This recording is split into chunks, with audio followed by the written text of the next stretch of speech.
Article 152 of the Constitution is one of such committees. The Select Committee, and as I conclude, you are actually out of order. Okay, I'm just concluding. You are out of order. I just want to plead with you, Honorable Speaker. Just 1 second, or 1 minute.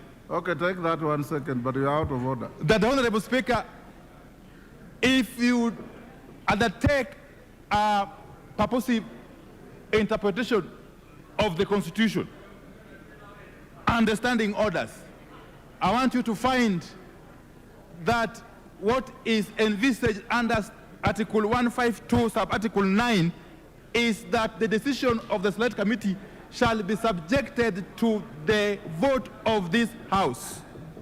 That whatever decision the Select Committee arrives at must be validated by the full House. That is the import of Article 152, sub-Article 9. Order. First, you are out of order in anticipating debate.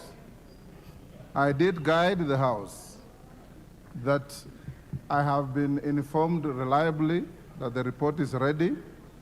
The report has not even been tabled. The Speaker has not seen it yet.